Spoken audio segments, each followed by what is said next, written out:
삼토크입니다.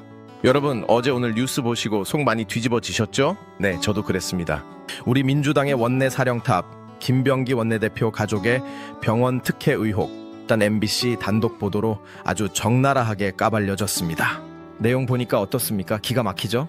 우리 사모님 진료 좀 빨리 해달라, 우리 아들 MRI 대기 없이 바로 찍게 해달라. 그것도 의정 갈등으로 우리 국민들은 응급실 뺑뺑이 돌고 수술 날짜 몇 달씩 밀려서 발만 동동 구르던 그 시기의 말입니다. 일단 쉴드 칠 생각 없습니다. 이건 명백한 잘못입니다. 국민 눈높이에서 볼 때 이건 전형적인 권력형 갑질이고 구태 맞습니다. 김병기 의원 입이 10개라도 할 말 없습니다. 뼈 저리게 반성해야 합니다. 그런데 말입니다, 여러분. 욕을 하더라도 우리가 한 가지 놓치지 말아야 할 소름 돋는 포인트가 있습니다. 이 문자가 오고 간 게 언제인지 아십니까? 재작년, 즉 2023년, 2024년 일입니다. 이미 2년이나 묵은 파일이라는 겁니다. 누군가 이 치명적인 약점을 2년 동안 고이 간직하고 있다가 왜 하필 2025년 12월 바로 오늘 터뜨렸을까요? 조국 대표가 사면 복권되고 이재명 대통령을 흔드는 세력이 준동하기 시작한 바로 이 시점에 말이죠. 오늘 삼토크는 김병기 의원의 부패를 비판함과 동시에 그 뒤에서 웃고 있는 설계자들의 진짜 의도를 파헤쳐 보겠습니다. 끝까지 들으시면 등골이 서늘해지실 겁니다. 먼저 사건의 본질부터 짚고 넘어갑시다. 우리가 아무리 이재명 정부를 지지해도 썩은 환부를 감쌀 수는 없으니까요. MBC가 공개한 문자를 보면 아주 가관입니다. 보좌관이 병원 부원장한테 문자를 보냅니다. 의원님 사모님 가시니까 잘 부탁드린다. 그러니까 병원 측에서 불편함 없도록 1번으로 진료 보게 하겠다. 여러분, 보람의 병원이 어떤 곳입니까? 서울시가 운영하는 공공병원입니다. 시민들의 세금으로 돌아가는 곳이에요. 그런데 국회의원 가족이라고 접수 대기표도 안 뽑고 하이패스로 들어간다? 이건 새치기 정도가 아니라 신분제 사회의 민낯을 보여준 겁니다. 김병기 의원 해명은 더 실망스럽습니다.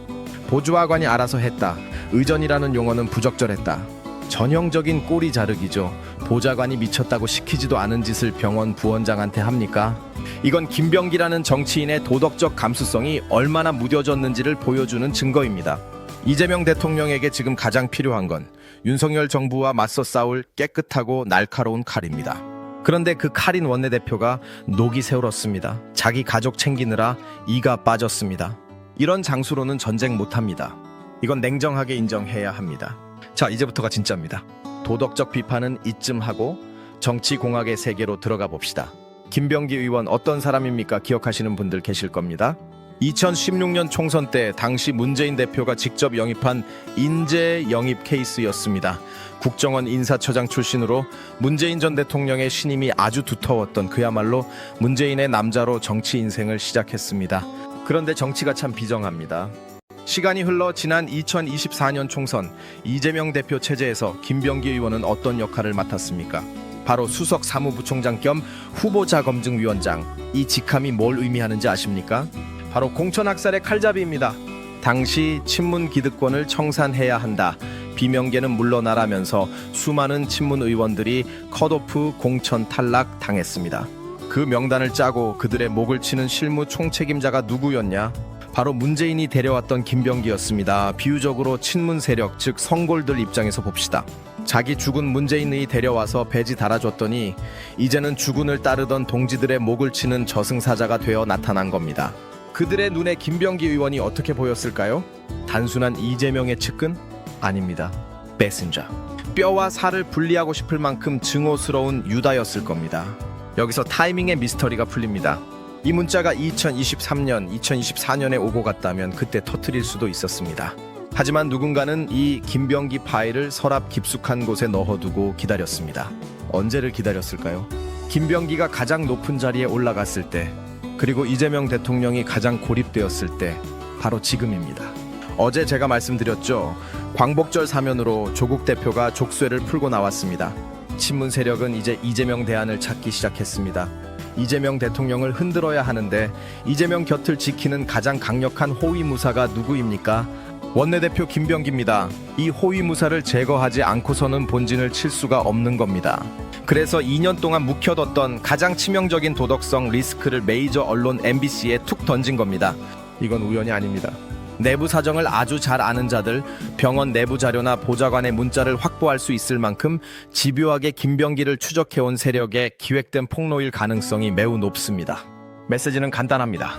배신자의 말로는 이렇다. 그리고 이재명의 팔다리를 하나씩 자르겠다. 이제 공은 이재명 대통령에게 넘어갔습니다. 정말 머리 아픈 상황입니다. 김병기를 감싸자니 내로남불 정부라고 온 국민에게 욕을 먹을 판입니다. 그렇다고 김병기를 내치자니 친문들이 쳐놓은 고립작전에 말려들어 자신의 수족을 스스로 잘라내는 꼴이 됩니다. 이게 바로 설계자들이 노린 외통수입니다. 이재명 대통령을 도덕적 딜레마에 빠뜨려서 리더십에 상처를 입히려는 겁니다. 그렇다면 우리 지지자들은 어떻게 해야 할까요? 감정에 휩쓸리지 말고 냉정해져야 합니다. 첫째, 김병기의 잘못은 따끔하게 혼내야 합니다. 이재명 측근이니까 봐주자? 절대 안 됩니다. 우리가 도덕적으로 떳떳해야 저들의 공작을 이겨낼 수 있습니다. 김병기 의원은 응분의 책임을 져야 합니다. 둘째, 하지만 이 사건의 배경은 잊지 말아야 합니다. 김병기가 무너진 자리에 누가 들어오려고 하는지 눈을 부릅뜨고 지켜봐야 합니다.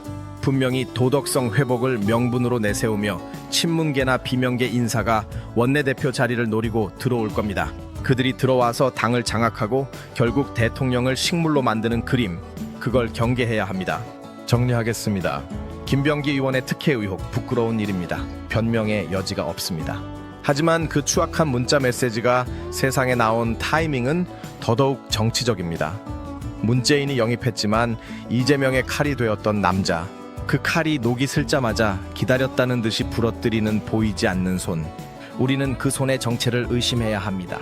부패는 도려내되 공작에는 휘둘리지 않는 지혜. 지금 우리에게 가장 필요한 덕목입니다. 3토크는 김병기 이후 과연 누가 그 빈자리를 노리는지 계속해서 추적하겠습니다. 가면 뒤에 숨은 자들을 끝까지 밝혀내겠습니다. 구독과 좋아요, 알림 설정으로 함께 지켜봐 주십시오. 감사합니다.